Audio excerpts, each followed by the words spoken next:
GST के अंदर changes होना बहुत ही आम बात हो गई है, क्योंकि जब से जीएसटी आया है टाइम टू टाइम पर कुछ ना कुछ चेंजेस होते ही रहते हैं। 1 नवंबर 2025 से जीएसटी के अंदर बहुत ही बड़े मेजर चेंजेस है, जो कि एक अकाउंटेंट के लिए जानना बहुत ही जरूरी है। सबसे पहला जो चेंजेस है वो है सर जीएसटी रजिस्ट्रेशन को लेके। जीएसटी रजिस्ट्रेशन पहले हम अप्लाई करते थे, बहुत ही लंबा टाइम लगता था, बहुत लंबे समय बाद हमारा जीएसटी नंबर आ जाता था। लेकिन अब 1 नवंबर 2025 के बाद से आपको 3 डेज के अंदर आपको जीएसटीएन नंबर मिल जाएगा।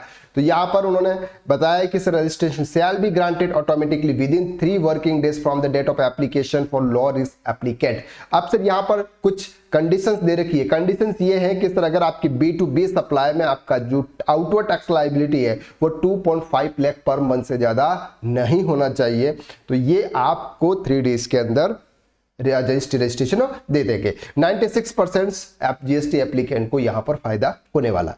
सेकंड बात कर रहे हैं जीरो रेटेड सप्लाई पर अगर आप रिफंड के लिए अप्लाई कर रहे हैं तो पहले रिफंड्स आपको बहुत ही लेट मिलता था, लेकिन 1 नवंबर 2025 के बाद से 90% आपको रिफंड तुरंत मिल जाएगा। Sanction provisionally after the system back resolution, यानी कि तुरंत मिल जाएगा। और बाकी का जो 10% आपका जो रिफंड होगा उस पर स्क्रूटनी करेगा, जीएसटी डिपार्टमेंट चेक करेगा, इसके बाद आपको प्रोवाइड करेगा। लेकिन अब आपका जीएसटी का जो रिफंड है वो ब्लॉक नहीं होगा, बहुत ही जल्दी आपको वो रिफंड मिल जाएगा। नंबर 3 का जो मेजर चेंजेस है वो है सर अगर आपके प्रीवियस 3 साल के जीएसटी के रिटर्न्स अगर आपने फाइल नहीं किए हैं, चाहे वो जीएसटीआर 1 है, 1Q है, 3B है, जीएसटीआर 4, 5, 6, 7, 8 या जीएसटीआर 99C, अगर आपने इन टाइम्स तक के रिटर्न्स अगर आपने अभी तक फाइल नहीं किए हैं तो आप 1 नवंबर से पहले फाइल कर लीजिएगा। अदरवाइज 1 नवंबर 2025 के बाद आप इनके रिटर्न्स फाइल नहीं कर पाएंगे। तो ये बहुत ही बड़ा चेंजेस है और आप सबको ये पता होना चाहिए कि सर अगर आप किसी की रिटर्न्स अगर अभी तक पेंडिंग है तो वो फाइल कर ले। अदरवाइज सर बाद में जीएसटी डिपार्टमेंट की तरफ से नोटिस आएंगे, स्क्रूटनीज होगी और बहुत सारी चीजें फिर आपके साथ में होने वाली है।